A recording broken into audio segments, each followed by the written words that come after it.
Oi, pessoal, boa tarde.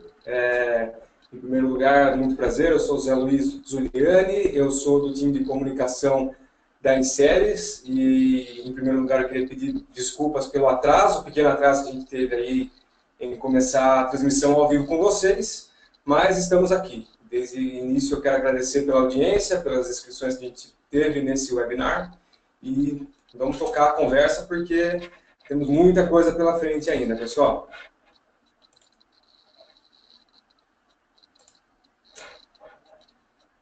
Vamos lá?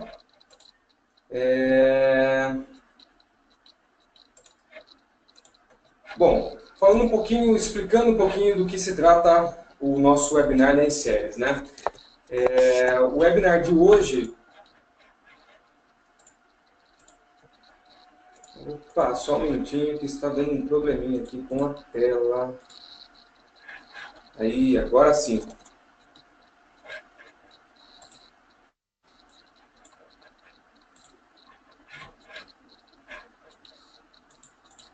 Vamos lá.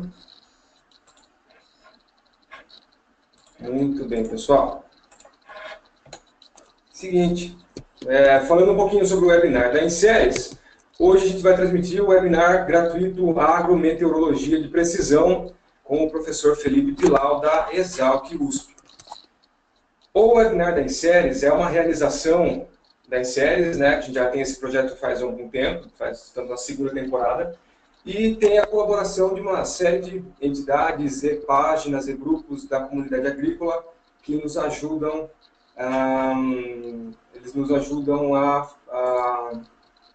na divulgação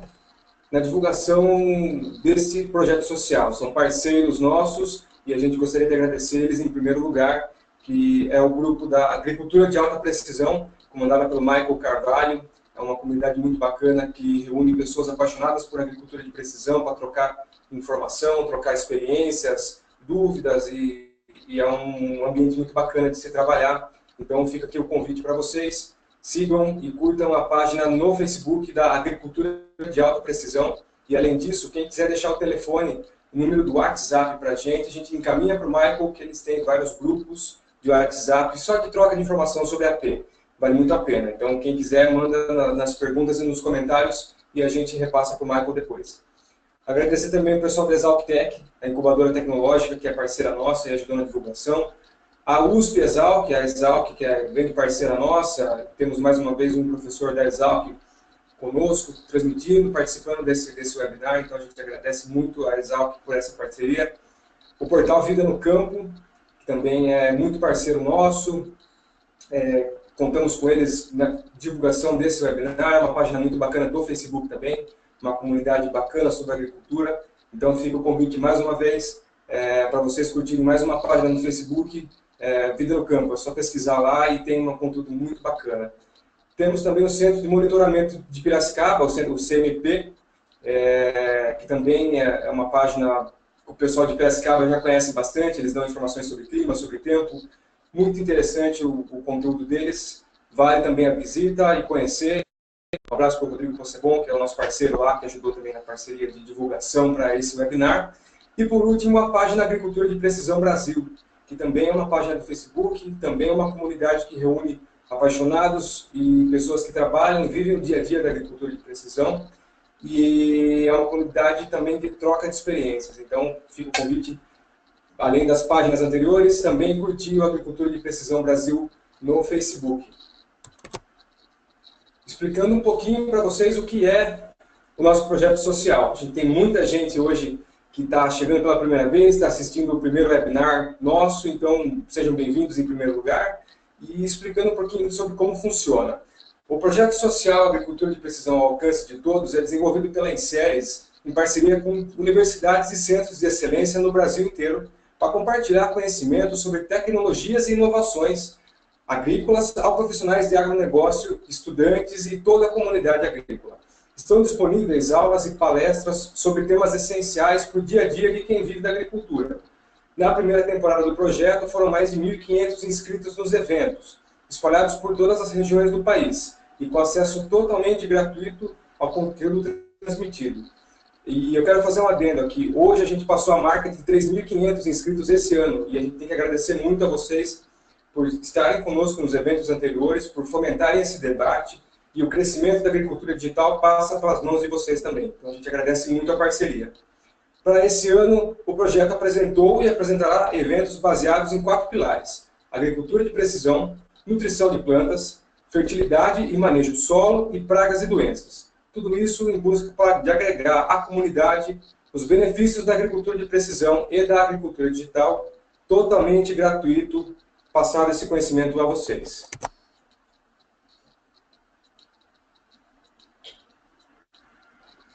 Apresentando um pouquinho sobre quem somos nós da Inseres, né? A Inseres é uma empresa, uma startup criada em 2013, que desenvolve softwares inteligentes para o manejo da agricultura.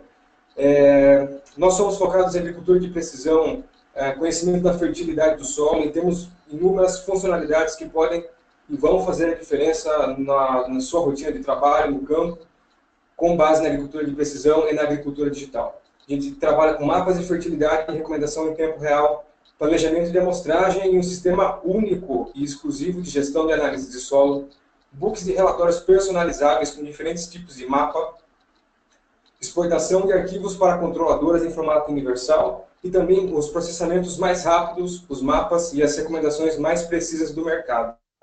Então, fica o convite a vocês. Se vocês querem conhecer nossa plataforma, saber como funciona, ou vocês querem tirar algum tipo de dúvida sobre as nossas funcionalidades, é só acessar o nosso site www.inseres.com.br.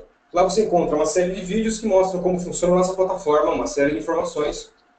E também podem solicitar um consultor da Inseres para entrar em contato com vocês e tirar uma série de dúvidas que vocês venham a ter. Então, vale a visita no nosso site e conhecer a nossa solução também. Uma série de avisos rápidos a vocês, nossos espectadores. No site da Inseres vocês encontram também uma série de artigos e e-books sobre agricultura de precisão. E além disso, todos os webinários da primeira e da segunda temporada também estão lá, totalmente gratuitos para você acessar e assistir quando quiser. Além dos webinários, além dos artigos e dos e-books, temos também guias rápidos e outros conteúdos sobre AP e sobre agricultura digital. É só acessar www.inseres.com.br/blog e lá você encontra todo o material e todo o conteúdo totalmente grátis. Um importante movimento que reúne pessoas e entidades do nicho da agricultura de precisão está ganhando forma e está crescendo cada vez mais, que é a ASBRAP, que é a Associação Brasileira de Agricultura de Precisão.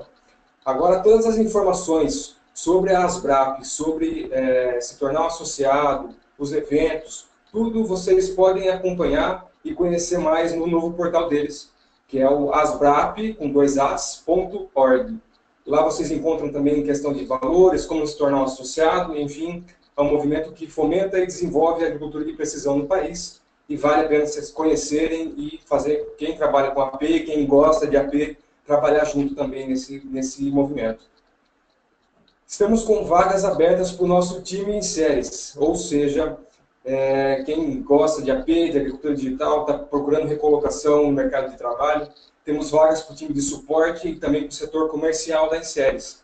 Quem estiver interessado e quer saber mais informações, só mandar um e-mail para inseres@inseres.com.br. E quem quiser já mandar o currículo, já manda no assunto do e-mail para que vaga será esse currículo. Maravilha? Fica o convite para vocês, venham trabalhar com a gente, que é um lugar muito bacana de trabalhar e um movimento muito bacana de fazer parte dele, da agricultura digital. Sobre o webinar, apenas os participantes da transmissão ao vivo, que estão conosco agora, receberão um certificado de participação.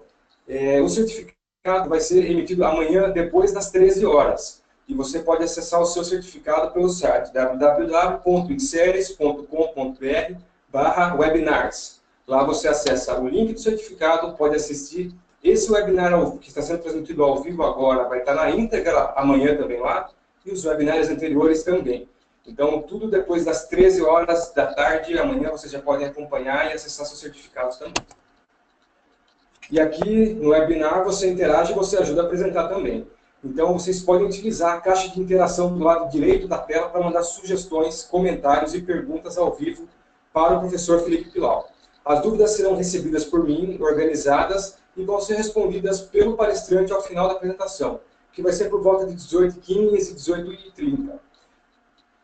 Além disso, quem está ao vivo aqui com a gente hoje e quem se inscreveu no nosso webinar, vai receber também depois o e-mail com uma pesquisa de opinião. Essa pesquisa é muito importante para a gente, pois já estamos no planejamento para os temas que virão no webinar e nos artigos do ano que vem.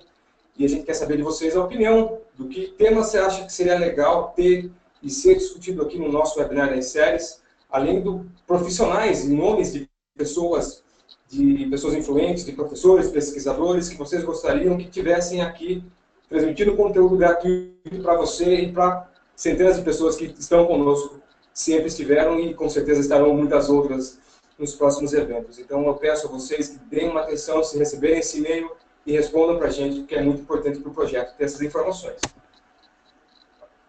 O nosso webinarista de hoje, como vamos falar de agrometeorologia de precisão, teremos o professor Felipe Pilau, da Exalc USP. Ele possui graduação em agronomia pela UFSM, mestrado em agronomia também pela UFSM, a Federal de Santa Maria, e doutorado em física do ambiente agrícola pela Universidade de São Paulo. Atualmente ele é professor, doutor do Departamento de Engenharia de Biosistemas da Exalc e tem experiência na área de agronomia com ênfase em agrometeorologia e produção vegetal. Ele atua nos temas de previsão de safra, zoneamento agrícola, modelagem, micrometeorologia, e hoje ele vai falar sobre a utilização de dados de tempo e de clima na agricultura de precisão. Por isso, agrometeorologia de precisão. Agradeço vocês pela atenção de sempre. Queria comunicar que a gente está fazendo essa transmissão ao vivo do nosso novo escritório, da nossa nova parceria, direto do Pulse, que é um hub de inovação aqui que a Raizen organizou em Piracicaba. É um espaço de coworking entre várias startups que vão e estão desenvolvendo novas soluções para a agricultura digital brasileira. E a gente tem muito orgulho de comunicar a vocês que estamos direto daqui, e de Piracicaba, que é um polo fortíssimo em agricultura digital. Estamos dentro de um ambiente uma troca de experiência muito bacana. Agradeço demais pelas inscrições, batemos mais um recorde de inscrições. Agradeço mais ainda por quem está ao vivo conosco, porque batemos mais um recorde de espectadores ao vivo. Fiquem à vontade para enviar as perguntas sempre ao longo do webinar para o professor. Ao final, eu volto com as perguntas para ele e a interação com vocês. Fica o convite. Mais informações, quer conhecer mais sobre a Inseres? inseres.inseres.com.br, www.inseres.com.br, e siga a gente no Facebook, facebook.com/inseres. Muito bem, agora eu vou parar de falar um pouquinho e vou passar para o professor Felipe Pilau. Só um minutinho.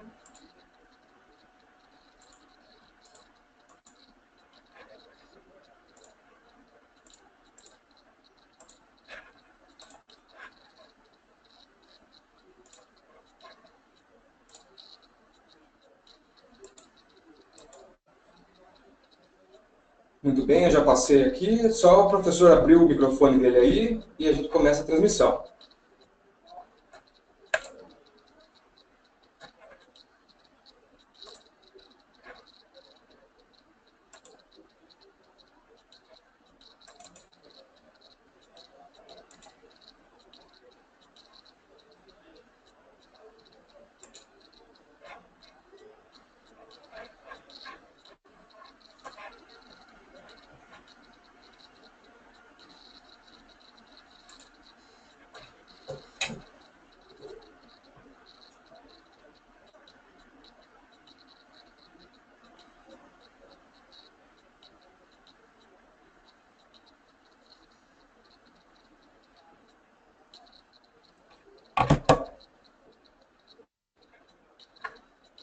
Professor, só liga o microfoninho do som. Primeiramente, eu gostaria de agradecer. Isso. Agora sim, estamos ouvindo e estamos vendo você. A você, a Inseres, pela oportunidade, né? Eu tenho aí a agrometeorologia dedicada. Está ouvindo, Zé, agora? Tudo certo? Sim, sim, pode seguir. Pode seguir? Então, Zé, eu estava fazendo aí um agradecimento a você, a Inseres, pela oportunidade de trazer o tema aí, a agrometeorologia dedicada, aplicada à agricultura de precisão. e contar um pouquinho aí do que a gente tem feito nos últimos tempos, em termos de pesquisa, tentando, de fato, levar essa área aí de conhecimento. Você está enxergando já a minha apresentação? Ainda não, professor. Ainda não? Então eu vou colocar ela aqui na tela, vamos ver se eu não... Vamos lá. Aqui. Vamos ver se eu aprendi a fazer aqui. Vamos lá. Agora tá? Vamos esperar uns segundinhos, porque tem um delay rapidinho. Vamos ver. Tá jóia. Aí, agora sim, pode seguir. Pode seguir, eu vou colocar lá em modo apresentação. Você só me diga se está tudo Isso. ok. Tá bom. Tudo ok? Podemos continuar? Tudo ok. Por favor. Beleza. A todos que estão nos assistindo, uma boa tarde, um bom final de tarde. Vamos tentar passar aí 1 horinha, 2 horas de tempo agradável, né? Espero que seja agradável para vocês. E conversando um pouquinho aí sobre a agrometeorologia. Vamos lá?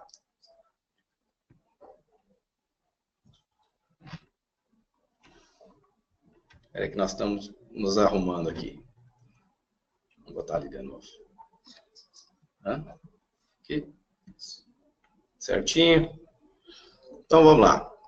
Então, para nós começarmos a nossa conversa aí sobre a parte de agrometeorologia de precisão, então, o uso do tempo e do clima aí na agricultura de precisão, vamos tentar nos motivar um pouquinho, né? Por que a gente está aqui à tarde gastando um tempinho e tentando discutir esse tema aí. Então, eu coloquei aqui um breve relato aí sobre como é que a nossa agricultura evoluiu. Então, a gente saiu lá dos primórdios, o homem decidiu não mais perambular por esse mundo, mas sim produzir o seu próprio alimento num único lugar. E aí é o primórdio da civilização. Então, quando começam, de fato, a ter os aglomerados, né, e a gente tem aí o início das nossas rudimentares cidades, vamos dizer assim. Bom, o tempo foi passando, tudo feito na mão, de forma muito rudimentar. O homem decidiu, então, começar a usar, né, um bom tempo após, a tração animal, né? Facilitou já bastante a vida vamos chamar, do agricultor, assim, e já permitiu ele intensificar o seu processo de produção. Você conseguia já produzir maiores áreas, né? Ter uma produção mais elevada. O tempo foi passando e as coisas foram evoluindo, até que chegou no momento em que o homem tinha a disponibilidade de trabalhar já com tratores, né? Movidos lá a vapor, né? Então, uma fonte de combustível, água, vapor, e essa máquina, logicamente, já muda completamente a forma de se fazer agricultura há muitos anos atrás. O tempo foi passando, os motores a combustão foram desenvolvidos e os tratores ficaram melhores. E isso vai intensificando a agricultura, vai nos permitindo avançar com as nossas áreas de produção, né? Vamos avançando, então essas máquinas vão ficando cada vez maiores, mais modernas. A gente chega nesse ponto aqui, ó, né? Uma fotografia bonita para quem gosta de agricultura motiva, uma grande colhedora, né? Fazendo a colheita de uma grande área. Então a intensificação é visível, né? Você tem áreas enormes com a capacidade completa de mecanização. Bom, isso não parou por aí. A gente continua avançando e hoje a gente tem máquinas já sobrevoando as nossas lavouras. Então, entrando aí um pouquinho nessa questão da agricultura de precisão, hoje nós estamos usando aí drones com sensores embarcados para tentar enxergar a variabilidade. Então, olhando, né, com uma lupa a nossa lavoura, tentando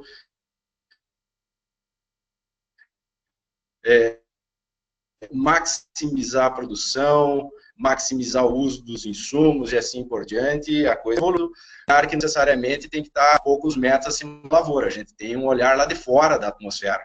Então hoje a gente tem uma quantidade enorme, né, de satélites ao redor da nossa Terra, nos vigiando, vamos dizer assim, e eles estão aí também sendo utilizados, sendo dedicados para a nossa agricultura, nos trazendo benefícios, nos auxiliando no entendimento, né, de questões relativas aí à variabilidade de produção e assim por diante. Bom, aonde a gente chega, então? A gente já consegue chegar, eu acho que está um pouquinho atrasado, eu estou, pessoal, acompanhando num outro computador aqui, que não é o meu, e eu percebo que está um pouquinho atrasado, a gente tem um delay aí no aparecimento das imagens, né? Eu vou ir falando com vocês, espero que logo a imagem apareça. Mas o que a gente tem hoje são, então, a gente chegou no ponto de ter mapas de produtividade, né? Podemos determinar o potencial, o rendimento dentro das nossas glebas de produção.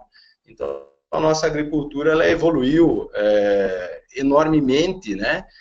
Durante a nossa história de vida, nossa história aí de presença na Terra. E aí a gente poderia pensar que, bom, a gente chegou a esse ponto, está tudo resolvido, a gente consegue produzir alimento para todo mundo. E a gente sabe que a coisa não é exatamente assim, né?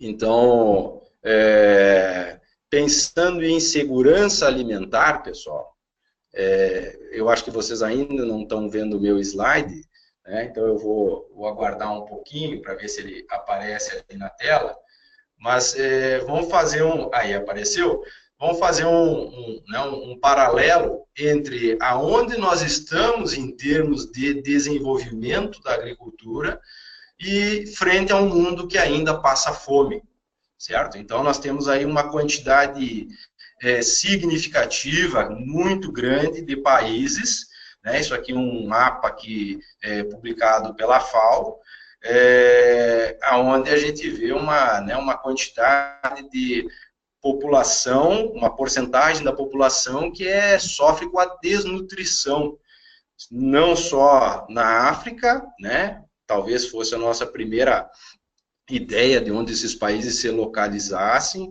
mas também a gente enxerga países aqui na América do Sul, né, no continente asiático, América Central e assim por diante. Ou seja, existe um paradigma, a gente tem uma agricultura extremamente tecnificada, mas não consegue produzir alimento para o mundo inteiro.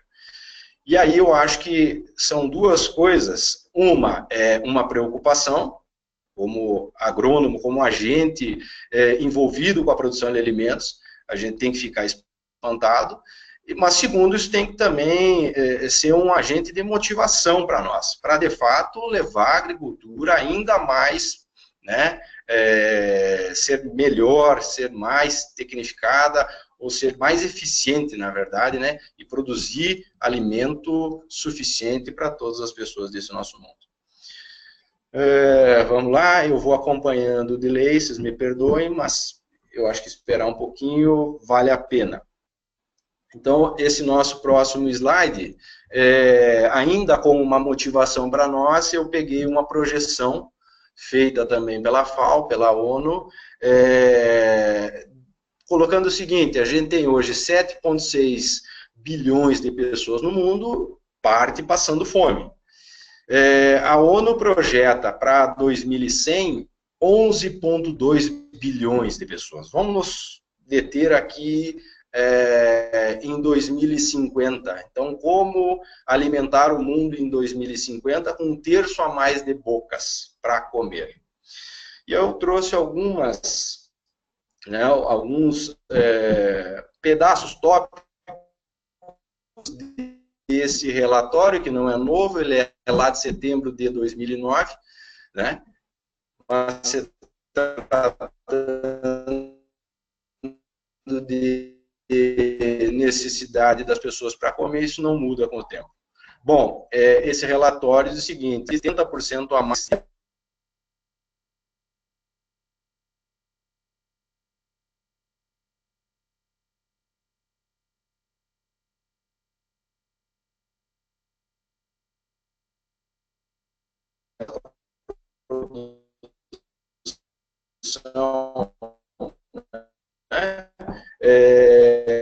pensando ainda lá em 2050, naturais, e a gente pode estar se deparando com uma mudança climática, né, que pode ter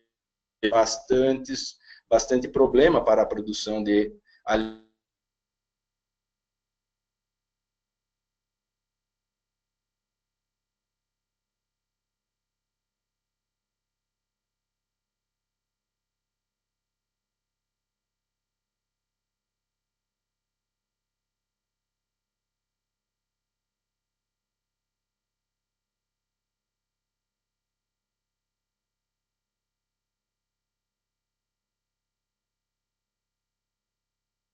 Aos 470 milhões de toneladas de carne, 2,1 bilhões de toneladas de grãos, é o que a gente tem hoje. Precisamos aumentar isso aí para 3 bilhões de toneladas. Caso contrário, nós vamos continuar com um mundo que passa fome, vamos ter um mundo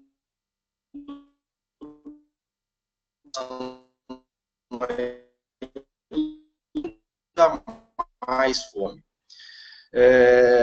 Da onde na imagem, né? Vamos lá, qualquer coisa eu retorno. Você está me ouvindo, Zé? Vamos lá. Professor. Oi. A gente está com um probleminha, que a tela está travando. Eu vou fazer o seguinte, eu vou pedir 2 minutinhos para o pessoal para a gente ver se resolve e a gente já continua, beleza? Vai. Só um minutinho, pessoal. Beleza.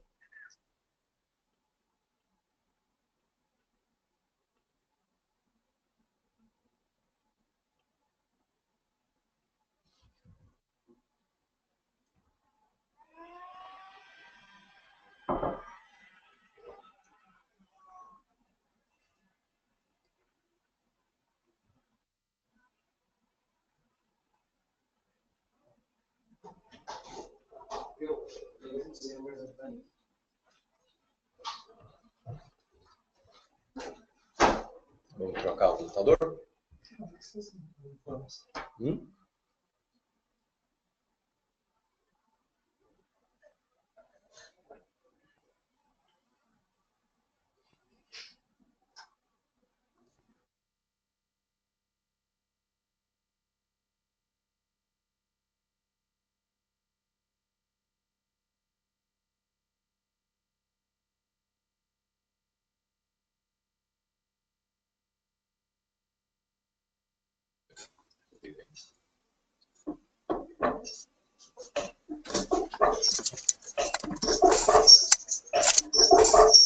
Vamos lá agora ver se trocamos de computador.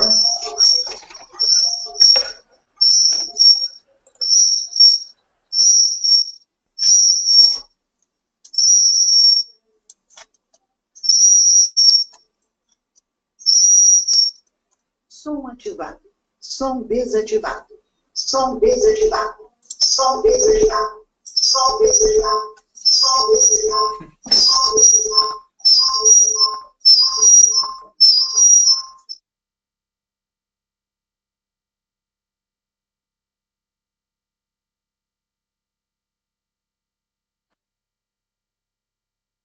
Vamos lá?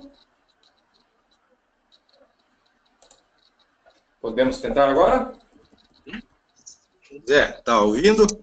Estou ouvindo e eu acho que agora vai seguir bem a apresentação aí. Está ouvindo que vai seguir aqui, né? Dá para seguir? Tudo ok? Bom. Tudo ok, pode ir. Então vamos lá. Eu vou retomar, pessoal, peço desculpas a vocês, a gente está enfrentando um probleminha aqui técnico, né? Eu vou retomar aqui esse slide, não sei se vocês já tinham me ouvido ou não, Mas a gente tinha saído de um slide onde a gente percebe e sabe que tem um mundo que passa fome, e tem uma projeção que deve nos motivar, nos deixar em alerta, mas deve sim nos motivar, né? Então, hoje a gente tem 7,6 bilhões de pessoas, para 2100, projeção de 11,2, para 2050, um terço a mais de boca para alimentar em relação ao que a gente tem hoje, ou seja, mais ou menos aí 9 bilhões de pessoas, correto? Deixa eu só ver se... Aí, agora vai. Então, esse relatório, ele não é um relatório, já tem aí seus 8 anos, né? E ele diz o seguinte: nós vamos precisar produzir 70% a mais de comida para alimentar um adicional de 2,3 bilhões de pessoas até 2050. Então, como é que nós vamos produzir mais alimento? A agricultura de precisão, ela tem tudo a ver com isso, né? É uma forma que a gente tem de maximizar nossa produção, racionalizar o uso de todos os nossos insumos. Então, aqui a gente consegue se posicionar de forma clara, forte, marcante. Além disso, esse material ele destaca o seguinte, que nós vamos possivelmente nos deparar com uma escassez de recurso natural, né? E talvez tenhamos que nos adaptar a um clima alterado, e isso vai exigir de nós cada vez mais para produzir esse alimento que a gente já não consegue produzir ainda mais. Bom, então a gente vai precisar, né, ao redor ali de 3 bilhões de toneladas de cereais, hoje a gente está produzindo ao redor de 2,1, e vamos ter que passar a saltar de 200 milhões de toneladas de carne para aproximadamente, lá as projeções são de 470 milhões de toneladas até 2050. Ou nós vamos ter um mundo passando ainda mais fome. Como nós vamos produzir mais? Então a FAO ela diz o seguinte, e a gente sabe que é bem plausível a gente conseguir aumentar a produção, aumentando a nossa produtividade, certo? Então a gente sabe que existe os chamados gaps, né? As lacunas de produtividade. Então nós temos condição de produzir mais, vamos imaginar, meteorologicamente, né? A gente tem condição de produzir mais, mas não consegue atingir esses patamares de produção por N outros detalhes. Então, a agricultura de precisão ela vai nos ajudar a galgar esses gaps de produtividade, né, para conseguir produzir mais na mesma área agrícola. Só que também é visto, destacado que nós vamos necessitar desse aumento de produtividade, que ao redor de 90% do incremento deverá vir, né, desse aumento de produtividade, mas que nós teremos que expandir a nossa área de produção em algo em torno de 120 milhões de hectares. E isso vai estar basicamente na África, né, em regiões da África e na América Latina. Certo? Bom, e que nós precisamos também de intervenções fortes, certo? Se nós quisermos, de fato, reduzir a pobreza, nós precisamos investir no meio rural, investir na infraestrutura, nas estradas, em portos, no fornecimento de energia, na armazenagem, em sistemas de irrigação, certo? Caso contrário, a gente não vai atender essa demanda de alimento do mundo. Precisamos de investimento em instituições, em pesquisa, em serviços de extensão, e aqui a gente se insere, né? Grande parte de vocês aí que estão conosco são possivelmente pessoas que estão lá atendendo o produtor, prestadores de serviço, e sem vocês a gente vai continuar tendo um mundo passando fome. Então isso é fundamental, levar esse conhecimento lá para, de fato, para o agricultor, para produzirmos mais, certo? Então, pegando aí aquela imagenzinha de onde nós já estamos, o que a gente já sabe fazer, né, e aí a gente chama isso de agricultura de precisão, Vamos pegar o termo precisão, e esse termo precisão, ele nos remete a um funcionamento.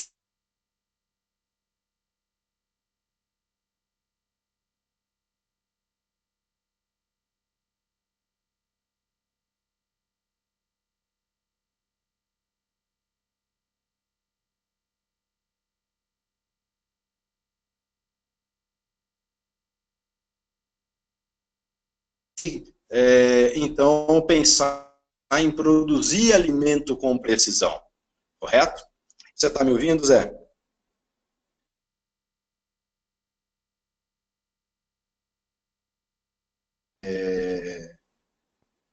Vamos lá. Tentando reconectar. Eu vou aguardar um pouquinho só para sumir esse... Aí, ele aparentemente aqui foi restaurado. Então, vou continuar. Então, a gente precisa, na verdade, produzir alimento com precisão, né? A agricultura de precisão, ela pode nos emprestar esse seu termo aí, parte do seu nome, e a gente pode pensar em produzir alimento com precisão. E produzir alimento com precisão significa também transportá-lo com precisão, beneficiar, processar com precisão, comprar com precisão, consumir com precisão, certo? A gente não pode mais se dar o luxo em desperdiçar desde lá do transporte, saindo da propriedade até dentro das nossas casas. A gente precisa ter um consumo mais racional. Então, o termo de precisão, ele cabe muito bem aqui para tudo que a gente está discutindo. Bom, então isso aí é mais um início para nós nos motivarmos aí e, de fato, enxergarmos, né? Já está com certeza visto a nossa importância dentro disso tudo aí. Vamos lá. Eu fiz um resgate do que a Inseres tem promovido nos últimos tempos em relação ao webinar. E eu resgatei alguns aqui, inclusive de amigos, de colegas. Então, o professor Santi, lá da Federal de Santa Maria, né, com seu laboratório em Frederico Westphalen, ele já esteve aqui trazendo a introdução à agricultura de precisão, meu colega de Exalc, professor Rafael Otto, trazendo a parte de solo, acidez do solo e seu impacto, o meu outro colega de departamento, Peterson, trazendo a parte de imagens, né, como usar essas imagens para a agricultura de precisão, o nosso aluno lá, doutorando, praticamente já doutor, o Fernando Ina, trazendo já a parte de climatologia, de agroclimatologia, né? O meu colega Molim também trazendo um mapeamento de produtividade. Então, pegando todos esses webinários que já foram apresentados, eu comecei a olhar, fazer uma revisão ali do que foi apresentado, eu percebi o seguinte, que o Fernando, logicamente, trouxe a agrometeorologia para o centro da discussão, mas todos os outros trazem também de forma indireta a agrometeorologia, certo? Então, eu acho que a gente está numa boa hora aí de discutir um pouquinho como é que a agrometeorologia pode auxiliar, né, o prestador de serviço, auxiliar e ajudar aí a avançar ainda mais com essas técnicas de agricultura de precisão. Então, a agricultura de precisão, ela vem aí por um bom tempo, né, focando principalmente em solo e planta. Mas não mais fácil não é, mas é mais acessível eu fazer análise de solo do que medir elemento meteorológico, né, muito mais, talvez mais simples. É mais fácil eu analisar a planta do que fazer uma medida dos elementos meteorológicos, certo? Mas chegou a hora de a gente colocar a atmosfera, a parte meteorológica nesse bolo, né? E começar a enxergar a atmosfera, começar a enxergar ela como parte do sistema, aquele sistema que na academia a gente lembra sempre ao aluno, que é o sistema solo, planta, atmosfera. Se a gente tirar um pedaço disso, a gente não consegue ter um entendimento completo, certo? Então é a partir daí que nós vamos continuar a nossa discussão. Vamos lá. Então, os elementos, pessoal, meteorológicos, eles são talvez aí os principais condicionantes da produção vegetal, certo? Lógico que a gente sempre tem lá solo, planta, atmosfera. Então, o solo, todas as suas N questões, N considerações são extremamente importantes, né? Em relação ao quanto é possível produzir fertilidade, né? E N outros aspectos, biologia e assim por diante. A parte biótica, a parte de planta, de genótipo é extremamente importante, né? Eu tenho capacidade de produzir mais ou menos em função da escolha do genótipo mais adaptado àquela minha situação. Mas eu não posso deixar de esquecer, pessoal, que eu tenho lá os meus elementos meteorológicos, né? Radiação solar, temperatura e umidade do ar, o vento, né? Principalmente a velocidade do vento, a chuva ou a precipitação pluvial.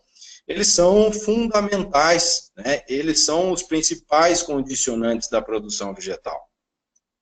E aí eu coloquei aqui essa figurinha para nos lembrar de processos, né, biofísicos que ocorrem lá dentro da nossa planta. Então, respiração, a fotossíntese, a transpiração, e ali nós estamos enxergando o quê? São trocas gasosas, envolvendo o oxigênio, envolvendo o CO2, e isso está onde? Está na atmosfera, certo? A transpiração envolvendo a água, e essa água ela tem que estar armazenada no solo, né? Então é outra consideração que nós vamos trabalhar daqui um pouco mais. Eu preciso ter água disponível, certo?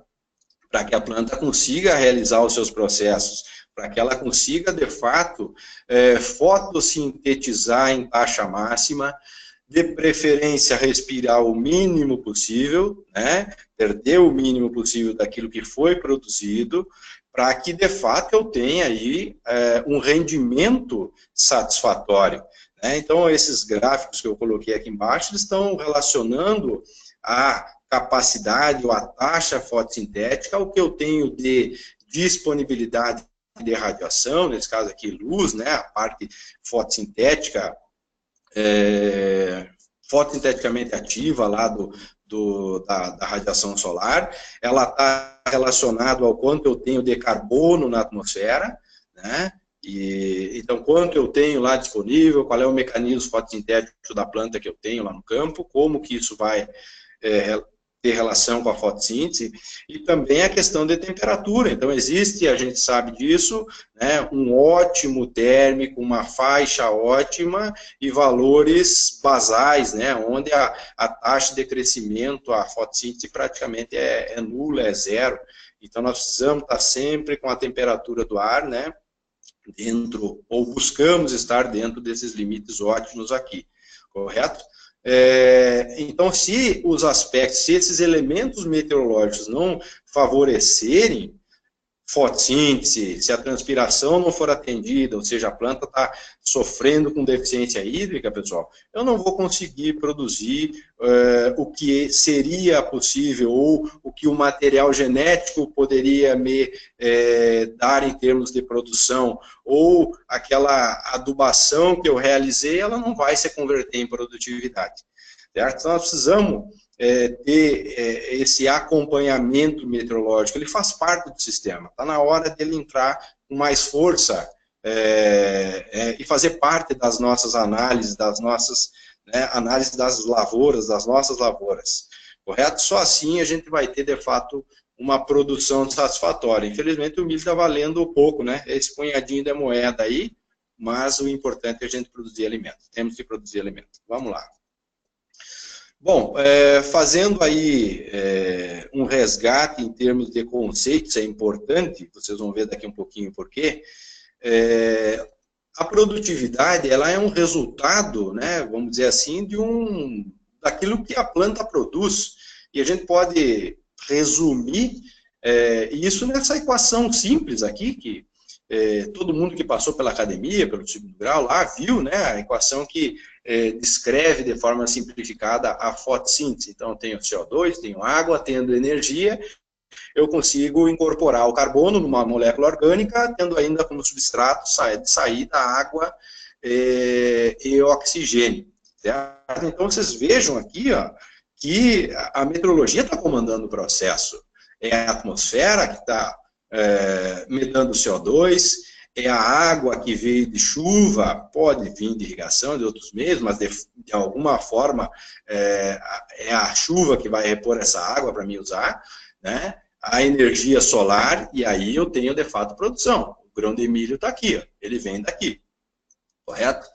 Bom, e aí a gente pode didaticamente, pessoal, criar níveis de produtividade ou criar esses conceitos de produtividade, certo? Então vamos partir aqui desse potencial do YP, né? Eu chamei aí a produtividade de Y. Então a produtividade potencial, conceitualmente ela é o seguinte, ó, ela é o quanto uma cultivar bem adaptada àquele local é capaz de produzir, desconsiderando fatores como nutrição mineral, fitossanitários, ou seja, dependendo, né, na dependência apenas da disponibilidade de CO2, radiação e temperatura, que a gente viu ali no slide anterior, que regula a taxa de fotossíntese, né? Então, isso seria o máximo que aquele material, nas condições ambientais tais, conseguiria produzir, né? O teto de produção, vamos imaginar assim. E abaixo disso eu tenho, então, o que eu chamo de YW, que seria a produtividade limitada por um fator meteorológico, que seria a disponibilidade hídrica, água. Certo? Então, a água, a gente sabe, no nosso país, a maior parte das nossas lavouras não contam com sistema de irrigação, a gente tem agricultura de sequeiro, e a água é o nosso principal fator limitante, né? A região sul, Rio Grande do Sul, é um dos estados aí que mais sofre, né, com esse tipo de problema. Então, são frequentes as perdas de safra motivados por falta de chuva, por deficiência hídrica. Certo? Então, quanto eu estou perdendo por deficiência hídrica? Bom, é só água que limita a minha produtividade? Não. Então, a gente tem que considerar que a nutrição mineral também é um fator restritivo, né? Eu sempre tenho algum pouquinho de limitação em relação à nutrição. E aí, adicionando um fator extra, eu acabo produzindo um pouquinho menos do que aquilo que eu chamo de produção limitada somente por água.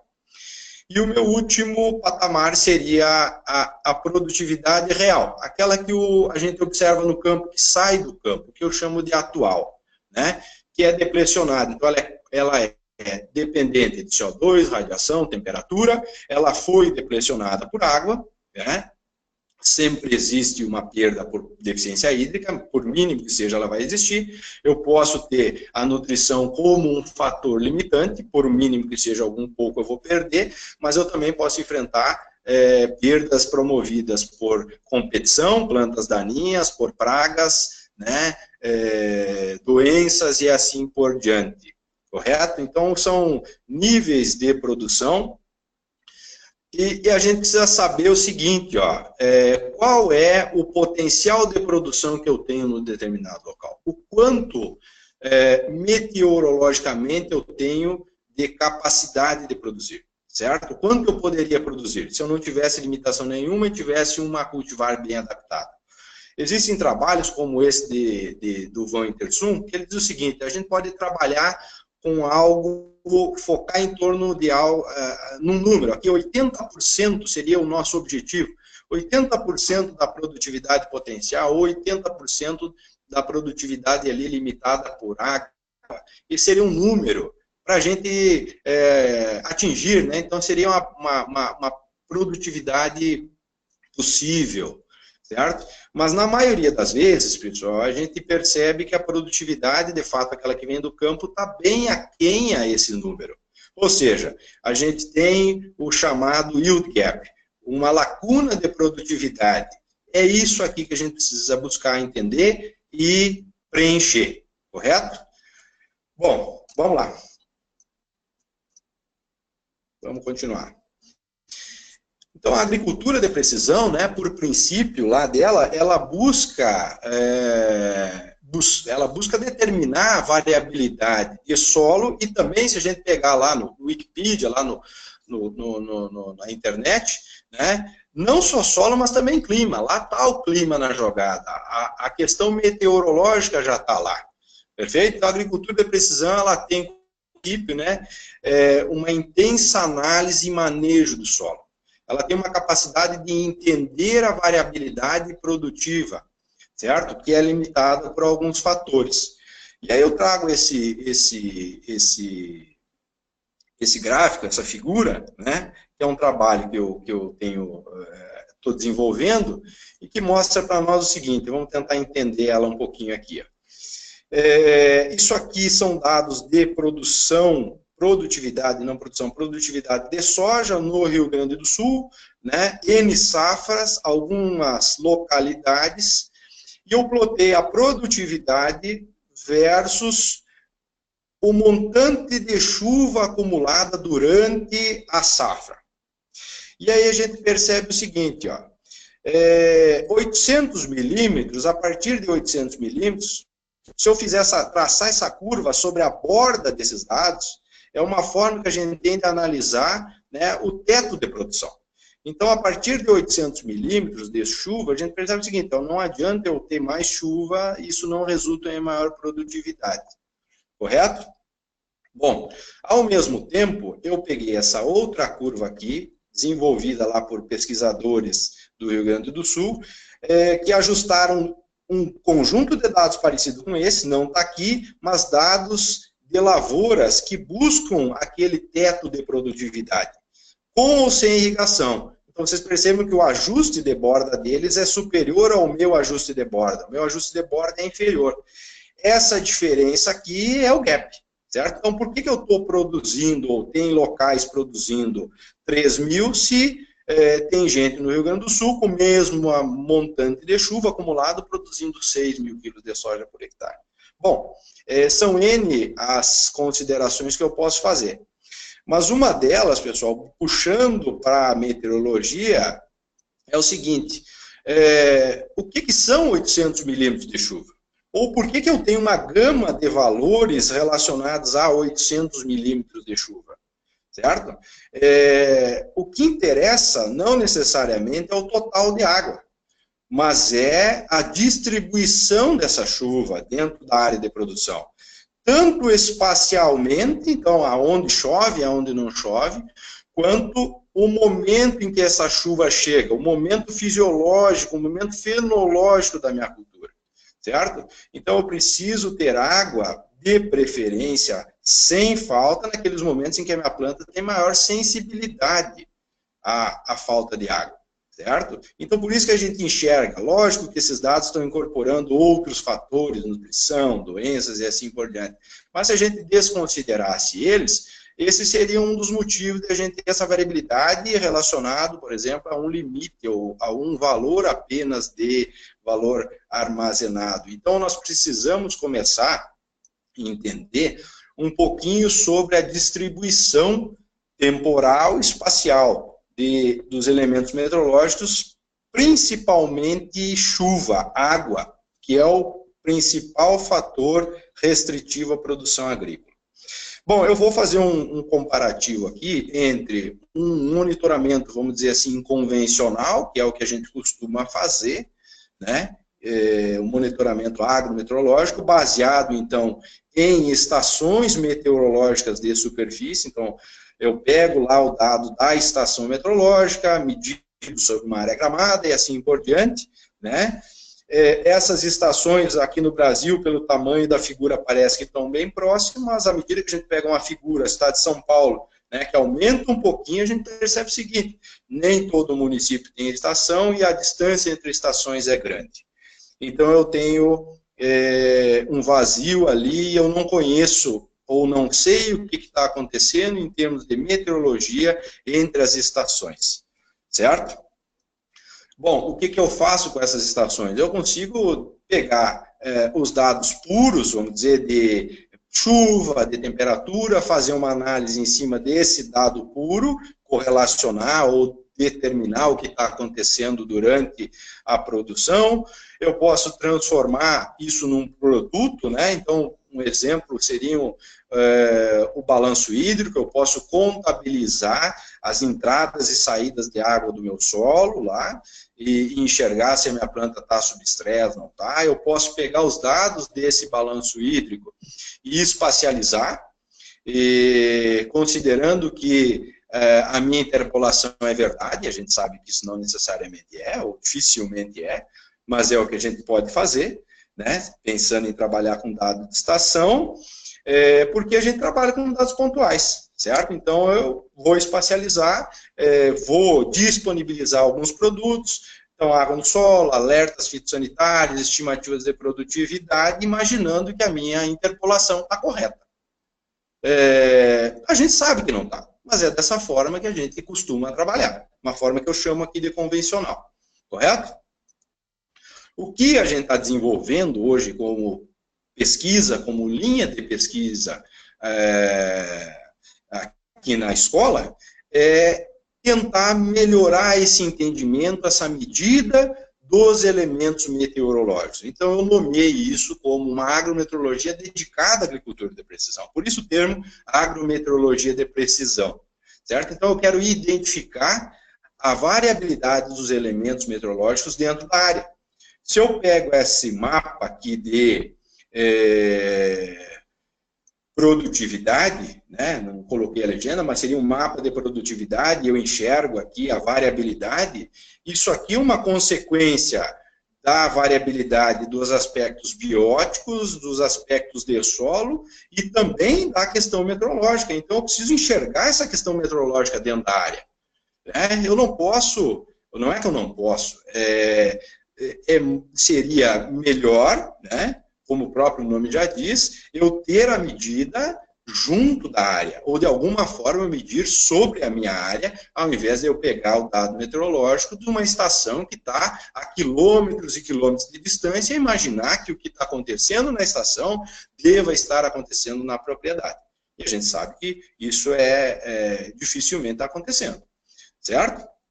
Então aqui a gente começa a tentar avançar um pouco nessa forma de monitorar a questão meteorológica, certo? Bom, o que a agricultura de precisão ela mais faz hoje?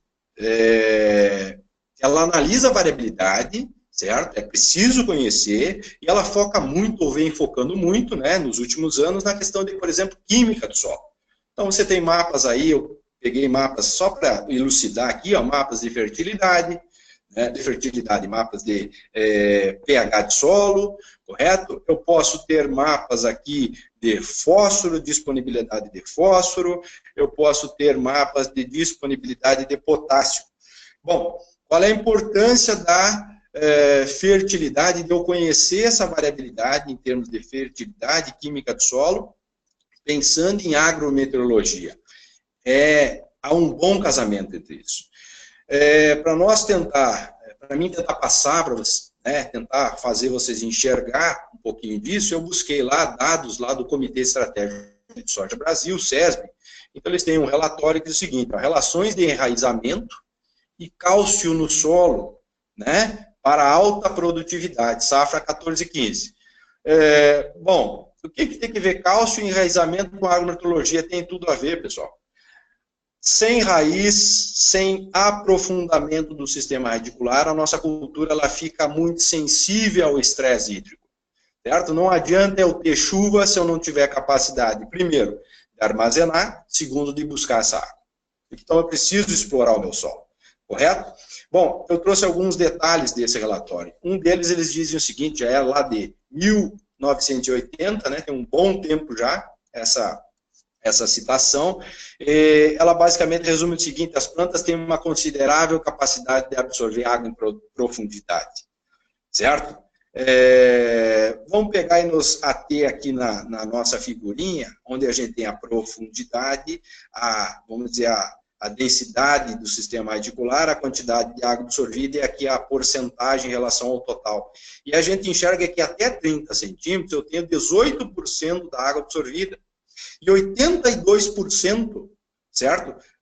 Podem ser absorvidas em profundidades maiores do que 30 centímetros, indo até 150 centímetros de profundidade. Ou seja, eu preciso aprofundar meu sistema radicular, né? Só assim eu vou ter capacidade de buscar água em profundidade, aquela água que eu possivelmente tenho armazenada, e se a minha raiz não for lá, ela não vai utilizar ela. Certo? Então, nesse sentido ali, ó, a CESB ela registrou o nível de enraizamento de plantas de soja em alguns locais onde foram obtidos altos rendimentos, produtividade elevada. E aqui é um dos casos, onde foi comparado, né, a profundidade do sistema radicular, a distribuição do sistema radicular em lavouras em Ponta Porã, Mato Grosso do Sul. Mesmo produtor, uma área, um talhão, onde se colheu 127 sacos por hectare, e um outro onde se colheu aí um pouquinho mais da metade, 72 sacos. Perceba o seguinte, o azul, né, ele está nos mostrando o comprimento do sistema radicular por camada, e aqui a profundidade, até onde a raiz está indo. Então, nesse local onde a gente produziu, onde foi produzido 127 sacos por hectare, eu tenho um sistema radicular que não é muito superficial, certo? Eu tenho menos raiz em superfície, mas tenho uma quantidade muito maior de raiz em profundidade, certo?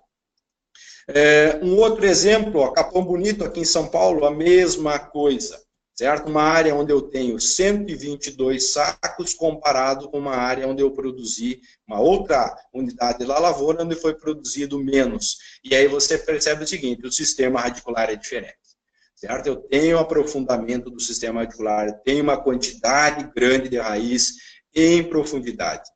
E isso leva a planta a ter uma sensibilidade menor, ou na verdade ser mais tolerante a momentos que a gente chama de estresse, de deficiência hídrica ou falta de chuva, mas na verdade a planta não entra em estresse, porque ela está buscando água lá embaixo, certo? Mas ela foi com a raiz lá embaixo.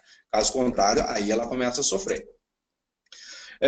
E o que leva essa raiz até lá embaixo? É fertilidade.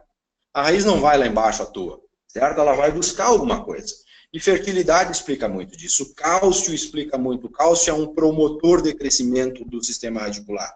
E aí eles perceberam o seguinte, que você tem que ter altos teores de cálcio em profundidade. E essas lavouras, elas tinham até 150 centímetros de profundidade, né? Níveis que superaram ali os 8 milimol de carga por decímetro quadrado de cálcio, certo? Ou seja, a fertilidade me auxiliando na busca por água. E aqui a meteorologia consegue, então, determinar quanto de água eu tenho se eu tiver um sistema radicular mais profundo ou um sistema radicular mais superficial. Conclusão desse trabalho foi que as áreas do desafio, né, que tiveram produtividade maior que 90 sacos por hectare, ela mostraram, então, um sistema radicular maior em profundidades acima de 40 centímetros, abaixo de 40 centímetros. Né? E esse enraizamento, ele é promovido principalmente por teores mais elevados, então, teores de cálcio devem estar acima de 8 milimol, né, por decímetro cúbico nessas profundidades, para que a raiz vá lá embaixo.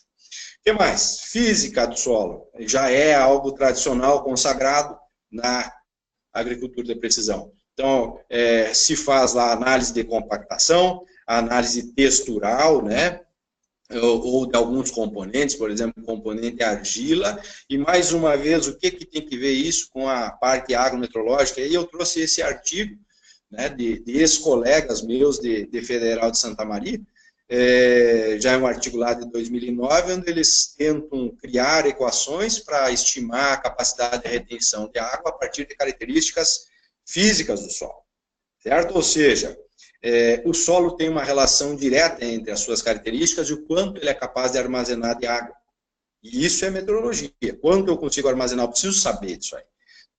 O nosso triângulo, né, onde a gente tem lá o indicativo de que tipo de solo a gente tem, em função da quantidade de areia, cio de argila, e vamos direto aqui para alguns resultados que eles obtiveram. Então, a revisão deles mostra o seguinte, que é possível eu obter equações para estimar a capacidade de retenção de água em alguns limites, né, estabelecidos lá, como capacidade de campo, ponto de murcha permanente, se eu tiver o conhecimento da textura do meu solo. E isso é algo interessante, porque a textura é algo já feito, já é algo que é levantado nas análises tradicionais aí de agricultura de precisão, perdão. Então a gente pode buscar, sim, gerar mapas de capacidade de armazenamento e enxergar variabilidades dessa capacidade de armazenamento dentro das áreas de produção, né? E começar a entender de que forma água e solo estão beneficiando ou prejudicando. E aqui alguns resultados, nós não vamos entrar em detalhes, é simplesmente para elucidar, as funções de pedotransferência que eles geraram lá para solos do Rio Grande do Sul. Então, eu consigo determinar lá qual seria a umidade, nesse caso gravimétrica, para alguns índices, para alguns limites, capacidade de campo, ponto de murcha permanente, né? Então, a gente tem que começar a usar esse conhecimento para melhorar o nosso entendimento das lavouras. Eu peguei mais um caso aqui, ó, que é o campeão, o bicampeão, né, os bicampeões de produtividade CESB e Brasil, soja, 149 sacos por hectare. E aí, quando você olha o boletim da CESB, o que você encontra? Meteorologia. Né? Se perceber o que é necessário para entender o que aconteceu lá, analisar a meteorologia. O solo não explica tudo o que aconteceu lá. A planta não explica tudo o que aconteceu. A meteorologia ajuda nesse entendimento. Então, como foi a temperatura do ar, máxima, mínima, média, qual foi a disponibilidade de radiação que eu tive durante a safra nessa área de produtividade recorde, né? Qual foi a chuva, ou como essa chuva se distribuiu na lavoura, que é algo mais importante que o volume, é saber como ela se distribuiu, quando ela veio, né? Ela veio no momento que precisava, você percebe aqui que não teve momentos prolongados sem chuva, né? Então, uma distribuição mais regular, que traz sempre benefícios. Infiltração de água, eu preciso armazenar, não adianta chover e eu não armazenar, certo? O meu solo tem que ter capacidade de infiltração.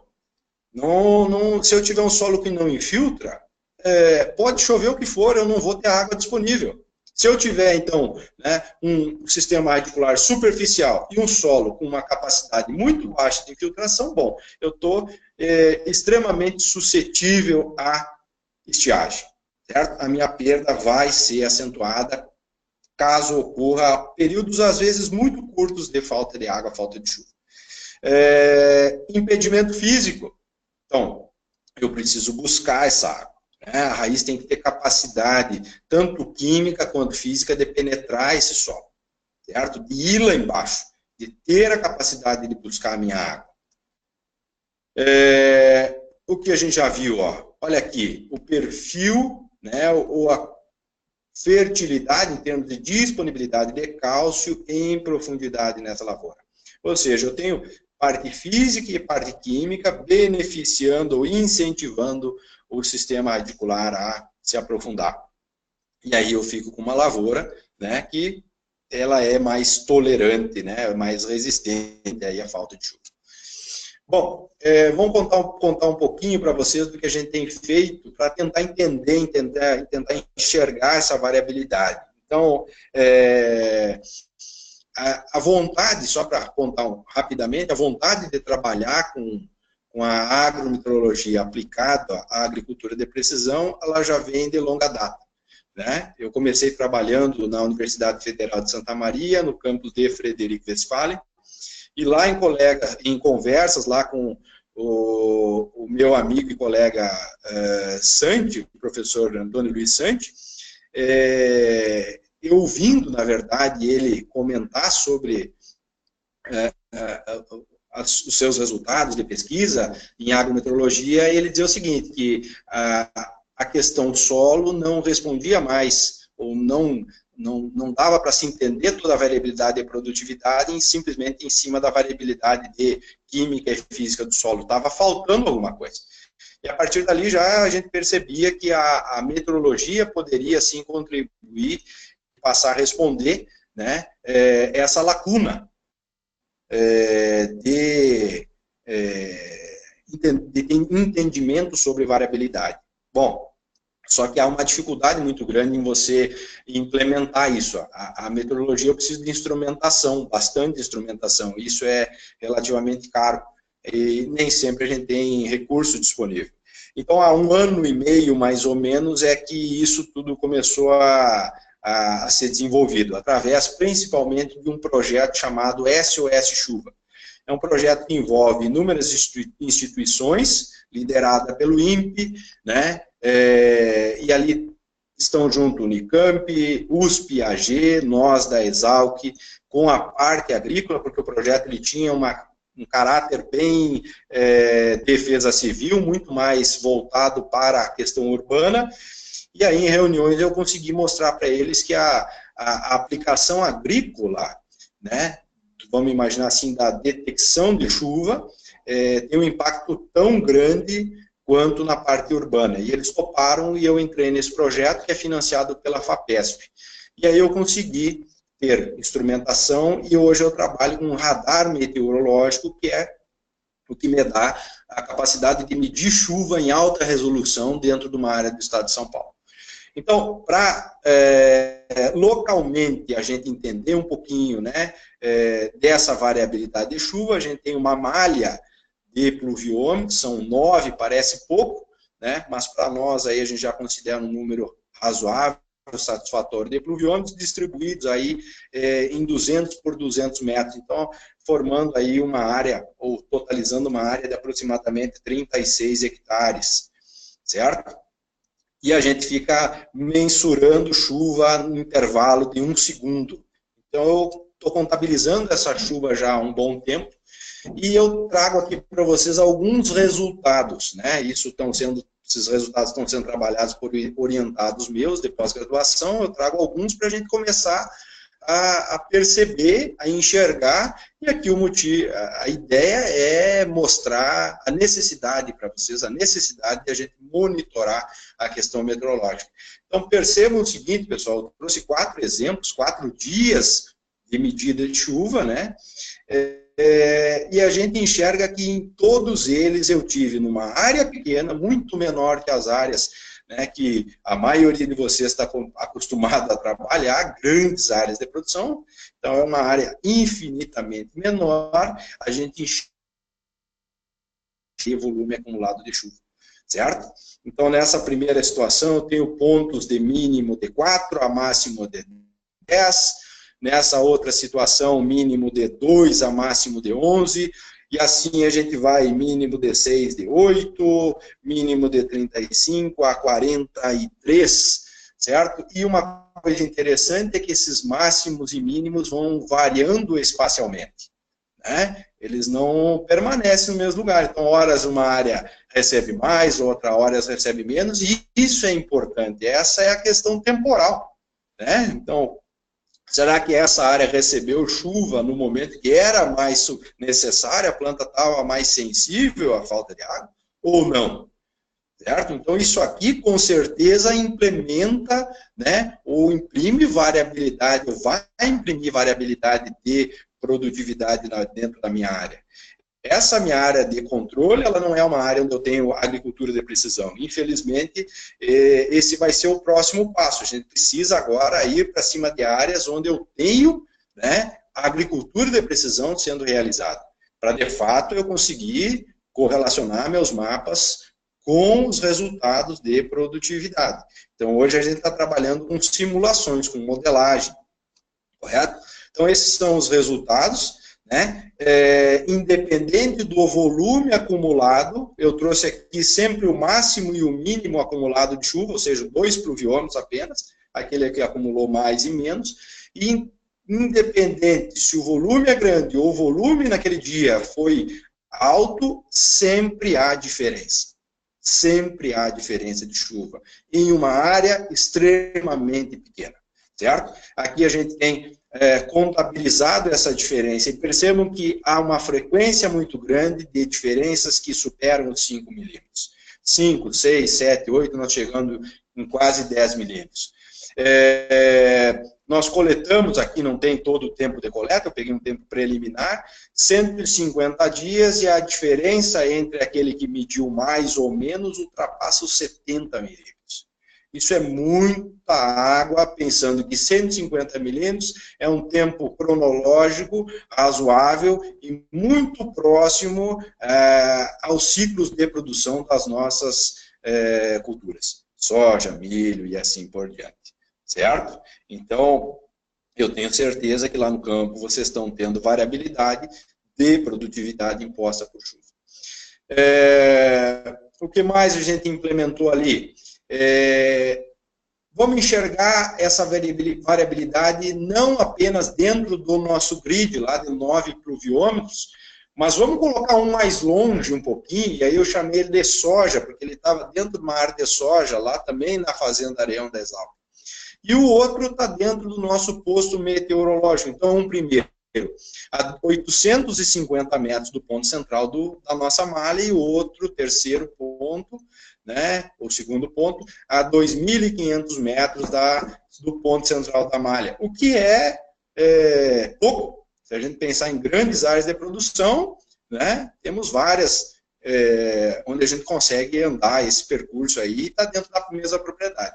E o que a gente percebe? Eu peguei 2 meses, mês de janeiro, e aí nós temos uma característica aqui em Piracicaba, que o mês de janeiro, né, as chuvas a origem das chuvas são as chuvas convectivas.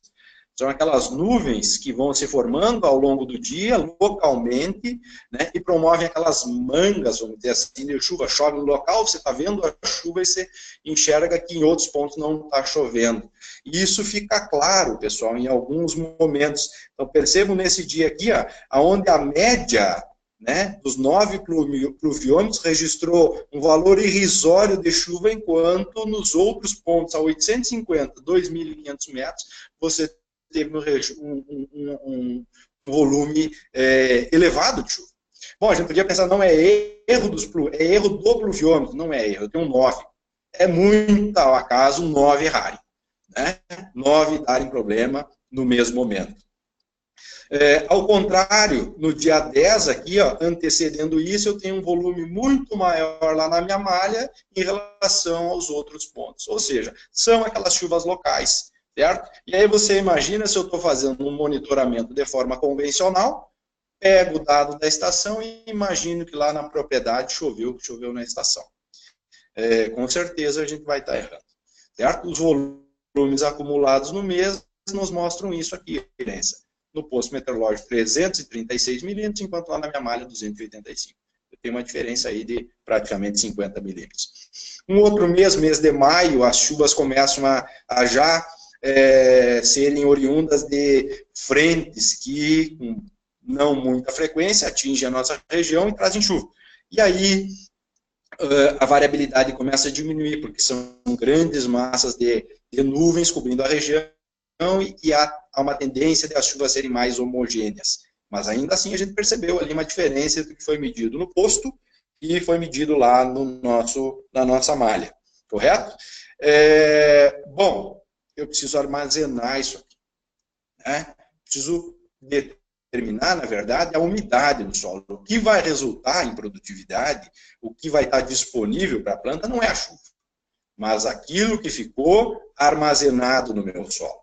Então, em cada um desses pontos do grid, ou malha, como preferencialmente o pessoal diz que eu devo chamar, a gente colocou um sensor, na verdade, um tubo de acesso para, deixa eu voltar, para essa sonda, que é uma sonda portátil, realizar a medida, a mensuração da umidade do solo em intervalos de 10 em 10 centímetros de profundidade, ou seja, eu enxergo o perfil, né, de umidade no solo a uma profundidade da malha amostral, correto? Isso é importante, pessoal, porque a disponibilidade de água, né, está relacionada à minha capacidade de armazenamento. Então, eu tenho que ter a chuva para repor, mas eu preciso ter uma capacidade de armazenar essa água. Então, vem lá, qual é a água disponível? Então, ela tem relação direta com a questão física de solo, capacidade de infiltrar, certo? A capacidade de reter essa água lá dentro. Então, eu tenho lá 2 pontos, 2 referenciais de umidade, umidade volumétrica em capacidade de campo, volumétrica em ponto de bucha permanente, e eu preciso saber o seguinte, até onde o meu sistema radicular vai buscar essa água. Então, a parte química está aqui, ó. Se eu tiver uma química que favoreça, não só a química, mas a física também, o meu sistema radicular vai se aprofundar. Se o sistema radicular for se aprofundar, eu tenho mais água, certo? Eu tenho uma caixa d'água, vamos imaginar assim, maior. Se o meu sistema radicular ficasse superficial, seja por impedimento físico, seja por uma fertilidade que não incentive, vamos dizer assim, essa planta a aprofundar suas raízes, eu vou ter uma quantidade de água pequena, disponível. Pode chover o que for, eu não tenho água disponível.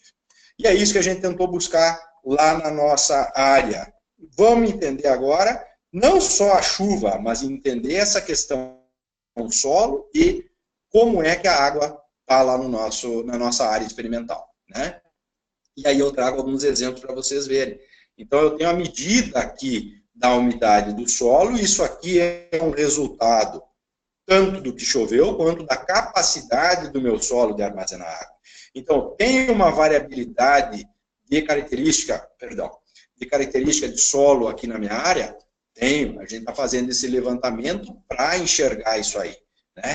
Mas a gente já percebe de cara que eu tenho uma variabilidade de umidade.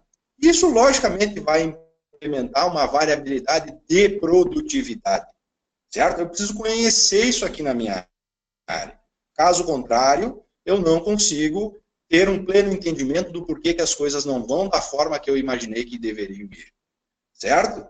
Então, olha aqui, ó, no dia 20/3, eu tenho uma variabilidade, ela vai mudando espacialmente. Tem alguns pontos onde a minha umidade volumétrica ela tem uma tendência de sempre ser menor.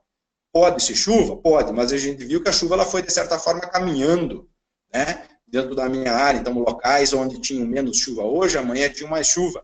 E aqui eu tenho uma continuidade de locais onde o armazenamento de água, certo? Então, quando você tem aquele mapa de produtividade, aquela zona insiste em produzir menos.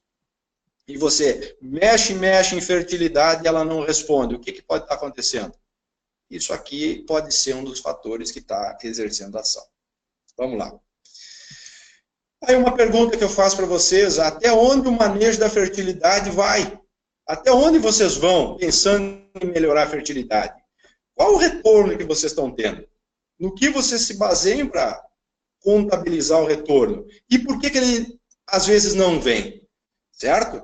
Então, a gente precisa de um direcionamento. A agrometeorologia ela vai dar esse direcionamento em termos de entendimento. Entendimento de qual é o meu gap, o quanto eu estou produzindo ou quanto eu poderia produzir naquele local. Será que eu estou produzindo próximo àqueles 80% do potencial? Ou seja, já esgotamos. Meteorologicamente, nós estamos no limite, não vamos produzir mais. Ou não, estamos muito distante. Certo? Poderemos produzir mais. Então, como é que eu vou responder isso aqui, ó? Aonde eu estou dentro desse bolo de pontos? O quanto distante eu estou daquela curva? Até que ponto eu vou ficar insistindo em produzir mais? Será que eu não estou já perto do meu limite? Como que a gente vai saber isso? A meteorologia, a agrometeorologia, ela pode auxiliar nessa forma. Então, a gente usa, né, de modelagem. Modelagem pode ser simples, pode ser complexa, os modelos estão aí para serem testados e usados. Eu coloquei alguns exemplos, né? Então, destaco aqui algumas plataformas de modelos baseados em processos, né? Aqueles modelos mais elaborados, que simulam, de fato, o crescimento de uma planta, e tem como dado de entrada o quê? Genética, solo e o nosso adicional, meteorologia. A partir daí, o meu modelo, de fato, voltando, o meu modelo vai pegar essas informações e vai simular como a planta responderia, né, ou deveria responder a esse ambiente, correto? E lá no fim ele vai me dar o quanto eu poderia, o quanto deveria ser a minha produtividade. E aí eu vou correlacionar com o que eu tenho no campo. Por que eu estou distante ou por que eu estou próximo, certo? Então, isso é algo que eu enxergo como interessante ao agregar a agrometeorologia e a agricultura de precisão. É nortear, né, as decisões de vamos continuar investindo ou não, já chegamos no limite, vamos tentar racionalizar agora, correto? Bom, para nós encerrando, pessoal, senão isso aqui fica cansativo, eu prefiro ouvir aí as dúvidas e tentar conversar um pouco com vocês. Então, aonde que a gente está tentando ir, e a gente já está avançando bem, é desenvolver ferramentas. Então, hoje, isso aqui está disponível, para quem estiver em São Paulo, é uma bela ferramenta já para ser utilizada. O projeto SOS Chuva, ele conta com um radar, esse radar meteorológico está instalado dentro da Unicamp, né, lá junto ao CEPAGRE, e ele monitora em tempo real a chuva, certo? Então, nós hoje conseguimos, vamos dizer assim, olhar a chuva com lupa, enxergar de fato essa variabilidade. Eu fugi daquela observação em pontos, em estações meteorológicas. Não, eu enxergo em tempo real o quanto está chovendo e onde está chovendo, certo? Hoje, essa ferramenta, ela não está dedicada à agricultura. Ela está dedicada principalmente ao meio urbano. Então, ela consegue monitorar aonde a chuva está, quanto está chovendo e para onde essa chuva está indo. A gente trabalha com o chamado nowcasting, que é uma previsão para curtíssimo intervalo de tempo. Correto? Bom, isso aqui são alguns exemplos, eu fiz alguns prints da tela do meu celular em alguns dias em que a chuva esteve aqui conosco. Isso aqui foi a noite passada, hoje está chovendo aqui em Piracicaba, graças a Deus, a gente estava precisando de chuva, né? Eu estava em casa, ali está a minha localização, né? Eu estava em casa e eu via relâmpagos, trovões e nada de chover na minha casa. Eu fui lá, peguei meu celular e eu quero ver onde é que essa chuva está. Então, a gente tem, além do radar do projeto, que é o radar região Campinas, a gente em São Paulo conta com outros radares. Então, vejam que o estado de São Paulo tem uma cobertura praticamente total, né, de radares. Então, a gente consegue enxergar a chuva em alta resolução no estado de São Paulo. E se vocês buscarem no Google, por exemplo, mapa de radares do Brasil, vocês vão ver que grande parte do Brasil está hoje coberto com radar. Basta a gente ter acesso e começar a usar essa informação, trazer essa informação para a parte de agricultura. E aí eu fui acompanhando, né, onde comecei a dar um zoom, e ali eu vi a chuva pertinho de mim, estava ali perto de Limeira, e nada de chegar aqui na minha casa, e aí eu dei uma previsão em curtíssimo intervalo para onde essa chuva vai, e eu enxerguei que essa chuva ia passar por mim, infelizmente, e não ia cair. Graças a Deus, de noite, a chuva resolveu chegar, chegou de forma generalizada, e toda a região aqui já deve ter recebido chuva. Tá? Bom, para nós ir encerrando, qual é a novidade, pessoal? É que isso aqui vai ser transformado, sim, num aplicativo para a agricultura. Já está em desenvolvimento, certo? Estamos trabalhando agora para usar essa fonte aí de informação e trazer ela para a agricultura, trazer ela para nós, né? Entender como é que essa variabilidade, seja no tempo, seja no espaço, está implementando variabilidade de produtividade nas nossas áreas de produção no estado de São Paulo. Pessoal, primeiramente eu preciso agradecer, logicamente, o tempo de vocês, né? De estarem aqui ouvindo, compartilhando esse tempinho conosco. Então, eu agradeço pela atenção, espero ter... a ideia era passar uma ideia, trazer essa ideia de que a agrometeorologia ela tem que fazer parte, ela é parte fundamental do sistema de produção, que vai muito além, logicamente, da agricultura de precisão, e é isso que a gente está fazendo aqui, de forma bem significativa como pesquisa hoje. Tá? Então, muito obrigado pela atenção, de antemão já um ótimo final de semana, uma ótima sexta, um ótimo final de semana para todos vocês, um abração, até mais. Zé, agora é com você. Muito obrigado, professor, obrigado pela ótima apresentação que você fez para a gente nessa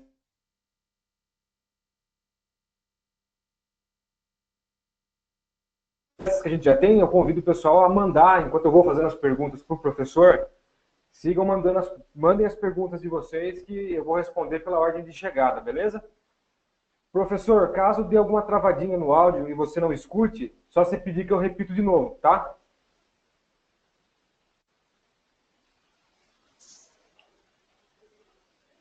Professor?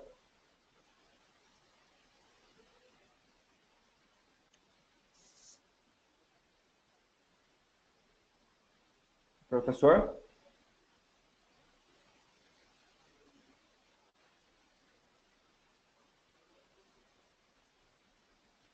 Bom,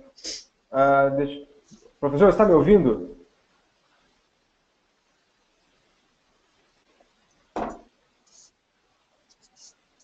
Oi, professor, está me ouvindo? Bom, vamos para a primeira pergunta. Caso não esteja o áudio muito bom, a gente dá um jeito aqui, espera aí. Vamos lá.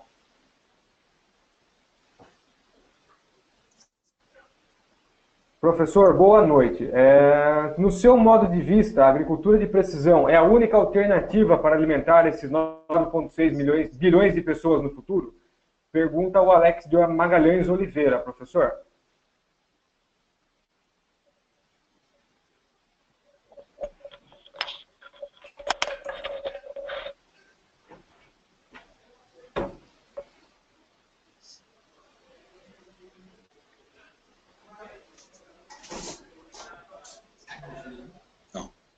Não estou.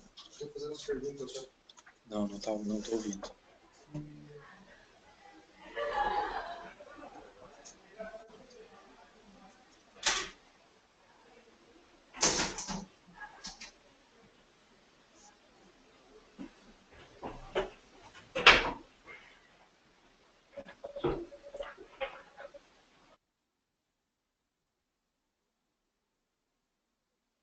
Vamos lá, está me ouvindo agora, professor?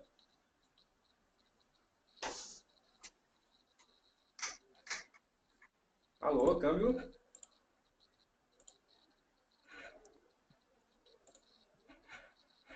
Professor?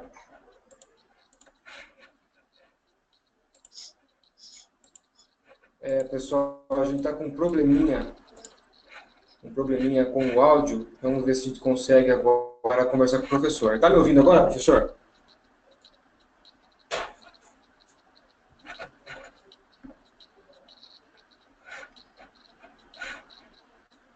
Bom, vamos fazer o seguinte, pessoal. Eu vou na mesma sala que o professor está e a gente responde as perguntas de lá, tá? Vamos fazer isso daí que fica mais fácil. Espera aí, só um minutinho.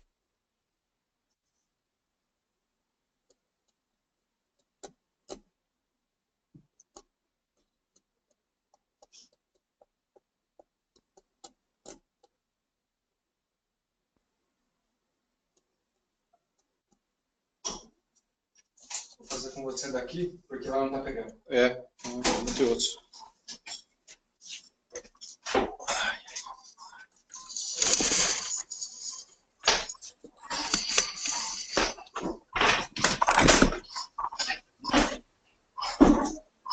Vai ficar essa câmera aqui.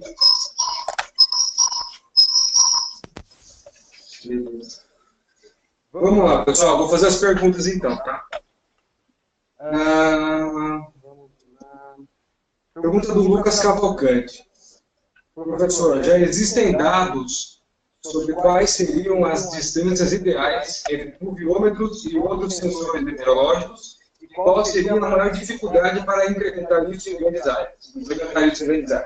Beleza, boa pergunta. É Lucas, né? Lucas, um abração aí para você. De fato, esse é um primeiro ponto, pensando em instalar uma rede, né, ter uma rede de estação meteorológica dentro das propriedades. A gente precisa determinar o ponto onde locar essas estações, né, e tem que racionalizar o uso, ou seja, maximizar, né, o aproveitamento dela e ter o mínimo de estação necessária dentro da área. O que a gente já percebeu, Lucas, aqui no nosso trabalho em Piracicaba é o seguinte, que dentro dessa área de 36 hectares, a gente tem, apesar de existir uma diferença, essa diferença ela é acumulada ao longo do tempo, a gente tem uma boa correlação de chuva entre os pontos. Então, não haveria necessidade de ter uma malha, logicamente, de alta resolução, né, com tanta estação como a gente tem ali. Quando a gente passa a um comparativo entre uma estação e outra ali a 2.500 metros, que é o nosso ponto central na malha, e a estação que está lá, o pluviômetro que está lá na estação meteorológica, a gente já percebe que isso talvez seja uma distância exagerada, que a gente teria que ter para captar com maior sensibilidade essa variabilidade da chuva, precisaria ter os pluviômetros um pouquinho mais próximos, certo? Mas o bom seria a gente fazer uma análise local, de fato, fazer uma análise local com alguns períodos ali de teste, isso de forma rápida, a gente talvez possa detectar qual é a melhor distribuição, onde locar esses pluviômetros, e também lembrando que a gente tem que colocar onde eles onde eles não interfiram nos processos mecanizados da lavoura, né? Então, não dá para ter instrumentação dentro da área, a gente precisa ter nos vértices, nos pontos de estrada e assim por diante, tá? Mas é uma questão que tem que ser ponderada de local para local, principalmente porque tem uma relação muito forte com a característica da chuva. Então, se eu for para o Rio Grande do Sul, onde as chuvas têm uma origem mais frontal, é uma coisa. Quando eu vou para uma região mais central do Brasil, onde as chuvas provêm de sistemas convectivos, a gente tem que repensar, tem que analisar de uma forma um pouquinho diferente. Então, não tem um número mágico, né? A gente teria que fazer uma análise local. Vamos lá. Pergunta da Enara Valéria Miranda Castro. Ela quer saber se nas regiões onde a limitação não é a falta, mas sim o excesso de água, quais são as saídas para os agricultores e se o uso da agrometeorologia de precisão pode auxiliar na resolução desse problema. Pergunta da Enara. Sim. Vamos imaginar, lá no Rio Grande do Sul, hoje, a produção de soja está indo de forma bem forte para as áreas de várzea, as áreas de baixada, onde você pode ter problemas com alagamento, certo? Então, de que forma a agrometeorologia pode auxiliar? Não como algo que vá promover o não encharcamento, né? A gente não consegue não fazer chover.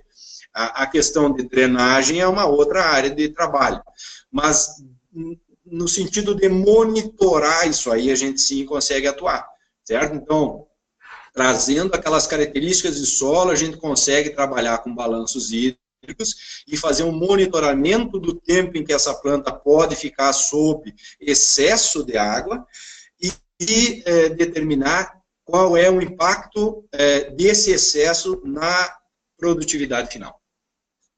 Pergunta do Paulo Henrique Alves de Souza. Ele quer saber se em relação à radiação na soja, se há valores ideais para a cultura. Vamos lá, como é o nome dele? Paulo Henrique. Paulo Henrique, a soja, ela é uma planta que tem um mecanismo C3, e naturalmente, nas nossas condições, e aí eu digo Brasil de forma geral, você não tem uma limitação, né, de energia, radiação solar para a produção de soja, né? São raros as situações onde a gente pode dizer assim, a produtividade foi minimizada ou se perdeu por falta de radiação. Salvo aqueles anos em que você tem muita chuva, né, com uma frequência muito grande, e aí, logicamente, que a ausência ou diminuição dos volumes de radiação vão promover redução do potencial produtivo. mas não é uma condição frequente, né? No Brasil, não é uma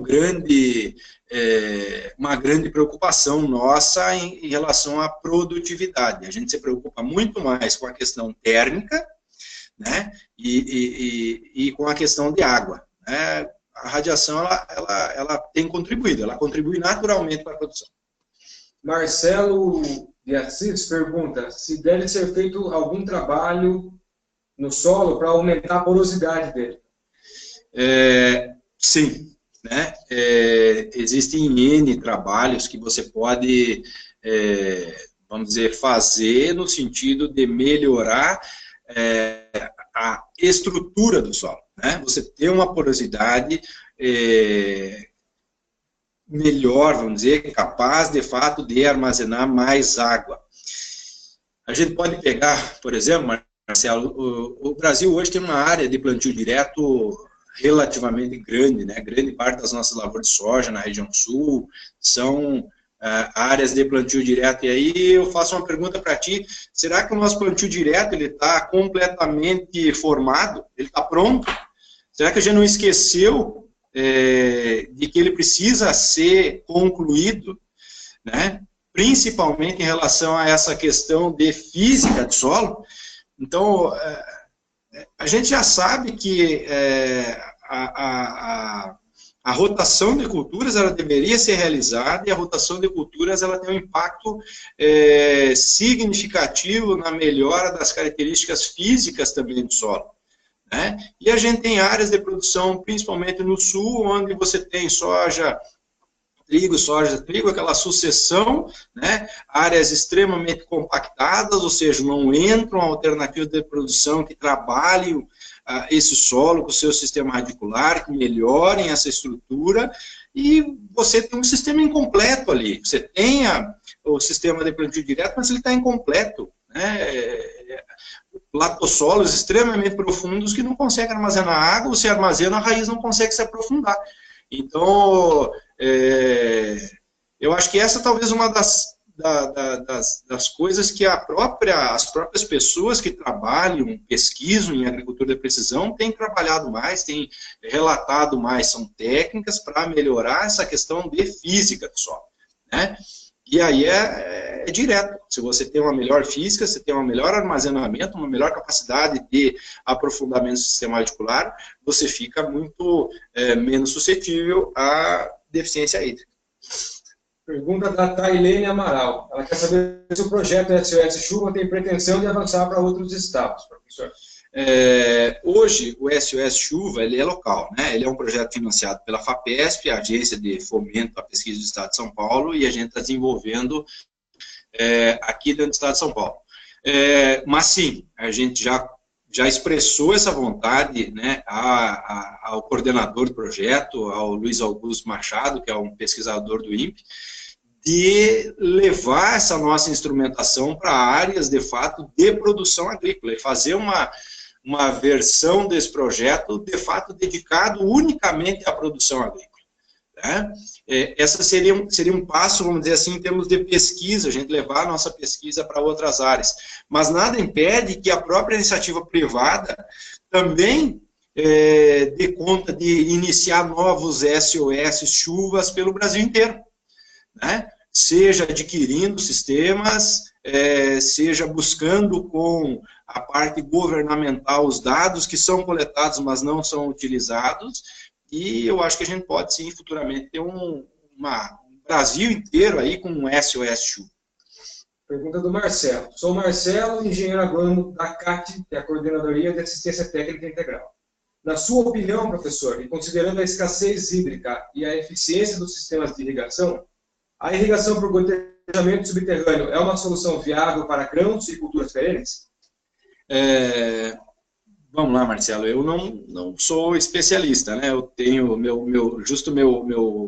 departamento lá de Exalc, que é onde se encontram lá os professores que trabalham com essa área. Mas é uma alternativa porque você intensifica, racionaliza o uso de água, né? Ao colocar ela em subsuperfície, você minimiza as perdas por evaporação, né?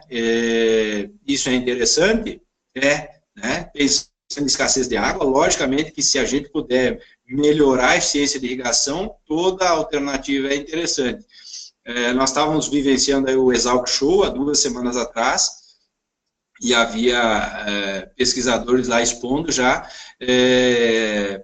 o uso de gotejadores incorporados a pivô central. Então, ao invés de você ter o pico, né, realizando a aspersão, você tem uma espécie de mangueira que vai de arrasto, né, com gotejadores do chão e colocando ela já em superfície, minimizando com isso em aproximadamente 30%, segundo as pesquisas que eu vi ali, os resultados, o consumo de água. Tá? Então, sim, é uma alternativa. Eu não sou a melhor pessoa para dar maiores explicações em relação a isso, mas toda vez que você melhorar o uso da água, é uma alternativa. E aí fica uma dica para o pessoal também, quem tiver esse tipo de dúvida ou pensar em outros temas que quer ver no webinar, responda as pesquisas que a gente vai mandar para vocês depois que acabar o webinar. Então, sempre surgem temas novos e pode sempre estar atualizando para vocês aqui. Vamos lá. Últimas perguntas. Pergunta do Lucas. Ele quer saber se já existem dados sobre quais seriam as distâncias ideais entre pluviômetros e outros sensores meteorológicos e qual seria a maior dificuldade para incrementar isso em grandes áreas. Na verdade, essa pergunta já foi. Perdão, essa pergunta já foi a primeira que foi feita. Pergunta do Nilson Aparecido. Boa noite, professor. Gostaria de saber se, juntamente com esse trabalho de monitoramento de chuva voltado para a agricultura, está sendo desenvolvido algum outro tipo de trabalho de modelagem para prever risco de doenças para as principais doenças de culturas cultivadas. Nilson, uma boa noite aí para ti também. Se você fizer um resgate do último, sem ser o de hoje, o webinar anterior, mês passado, o Dr. Fernando Ina, ele trouxe esse assunto sobre a agrometeorologia e as doenças, né, de plantas.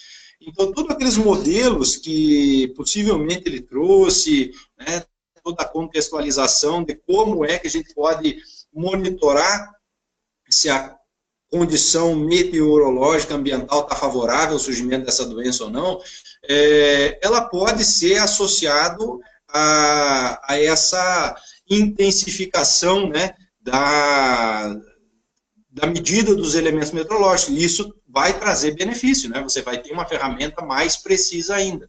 Tá? Então, eu acho que se você tiver um maior interesse sobre o tema, te sugiro dar uma olhadinha nesse webinar do mês passado e, quem sabe, entrar em contato com o próprio Fernando. Tá? Pode entrar em contato conosco também, o meu contato estava aí na página, você consegue encontrar também lá no Departamento de Engenharia de Biosistemas da Exalc, tá? Vai ficar disponível, e a gente pode conversar um pouco mais, mas sim, a gente consegue melhorar ainda mais o que já é feito, o que o pessoal já faz. O Timóteo quer saber, primeiro ele parabeniza pela excelente apresentação feita, e ele quer saber o que o senhor espera para os próximos anos no que se refere aos avanços da agrometeorologia e como isso pode ser aplicado de forma prática para a comunidade agrícola. Pergunta do Timóteo. Valeu, Timóteo. Uma boa noite, um abraço. Bom, a gente só espera avanço, né, Timóteo? A gente já está conseguindo avançar nessa área. De fato, a implementação desses radares vai dar já uma visão aí, vamos imaginar com uma lupa, a gente está olhando com muito mais detalhes todas as áreas de produção do estado de São Paulo, né? E a gente espera, de uma forma científica, trazer continuamente novidades e melhorias para o sistema. Tentar, de fato, entender ou trazer a agrometeorologia o mais próximo possível em relação a solo, né, em relação àquilo que é feito já dentro da agricultura de precisão, a parte de solo principalmente. Então, precisamos trazer a agrometeorologia cada vez de forma mais intensiva, mais forte, né, para entendermos dessa variabilidade, casarmos a agrometeorologia para explorar ao máximo entender essa variabilidade, melhorar as recomendações para que o consultor consiga ter uma melhor compreensão de que aquela recomendação dele deu ou não resultado, não simplesmente pela própria recomendação, mas por outros fatores que têm relação direta com produzir ou não produzir mais. Tá? Então a expectativa é que a gente avance cada vez mais nessa área. Vamos lá. Só um recado para o pessoal, devido ao avançado, a gente vai fazer mais umas 2, 3 perguntas, mas as que não foram respondidas vão ser respondidas depois, se a gente está conversando com o professor, fazer um artigo especial para o blog da Inseres, vocês podem acompanhar lá daqui nas próximas semanas aí, e podem mandar mais perguntas que vão para esse artigo também depois. Pergunta da Elaine. Boa noite, professor. A qualidade da água da chuva será uma preocupação futura, levando em consideração a poluição do ar e suas possíveis consequências? Boa noite, Elaine. A qualidade da água, com certeza, né? Não necessariamente da chuva, mas também dos reservatórios, né? Então, a gente tem a própria qualidade já pode ser prejudicada, a própria chuva pode vir com alguma característica que não seja desejável por nós, né? E ela pode ganhar características ainda mais indesejáveis dentro dos seus locais de armazenamento, sejam rios, né? Ou sejam barragens, açudes e assim por diante. Então, a questão química da água, hoje ela é explorada dentro da questão de irrigação. Já é algo que é contabilizado. Então, as pessoas, os consultores, as pessoas que trabalham com irrigação, eles já têm, né? Não vou dizer corriqueiramente, mas muitos já têm a questão de análise da qualidade de água como um tópico a ser considerado. Certo? Está levando sal, não está levando sais, que tipo de sal está levando e assim por diante, qual é o reflexo disso imediato ou ao longo do tempo, qual é a qualidade da água que a gente tem, e isso pode trazer reflexo para o futuro. A gente sabe que as áreas podem ficar salinizadas, né? Se não tiver uma boa drenagem e assim por diante. Tá? É sim uma preocupação. Maravilha, pessoal. A gente vai encerrar por aqui, então, novamente, fica o convite a vocês. Enviem mais perguntas. Amanhã, por volta das 11 da manhã, a gente vai enviar um e-mail para vocês com o questionário, para vocês mandarem temas e sugestões de profissionais que participarem conosco aqui nos próximos webinars. Então, fica o convite para vocês responderem para a gente. Agradeço demais a vocês todos que estiveram conosco nas últimas 2 horas, praticamente, de discussão. Foi um conteúdo muito bacana. Obrigado pelas perguntas, pelas interações. E eu quero agradecer ao professor Felipe por ter participado com a gente aqui hoje, por ter dedicado seu tempo e pelo debate, pelo conteúdo de qualidade que foi levado ao pessoal. E eu deixo espaço para o professor fazer seus últimos agradecimentos aí. Mais uma vez, a gente agradece, né, você, agradece Inseres, parabeniza por essa iniciativa de levar essa informação, de fato, a qualquer canto do Brasil, né? Não estamos ligados fisicamente. Então, parabéns a Inseres e dizer que eu continuo à disposição, pessoal, para conversar, para debater, para tirar dúvidas, né? Vocês podem me direcionar diretamente ao questionário lá para o meu e-mail, e desejar mais uma vez a vocês aí uma boa semana, né? Um bom final de semana, uma boa sexta, um bom final de semana e bebam com precisão também. Tchau. É isso aí, pessoal. A gente agradece de novo pela participação de vocês. Fiquem atentos, porque segunda-feira a gente vai soltar um novo tema do webinar de novembro, com inscrições abertas e gratuitas, como sempre. E nas próximas semanas teremos um artigo para o professor. Podem mandar dúvidas, perguntas. E, enfim, agradeço demais por vocês todos estarem aqui conosco. Obrigado, bom descanso e até a próxima. Tchau, tchau.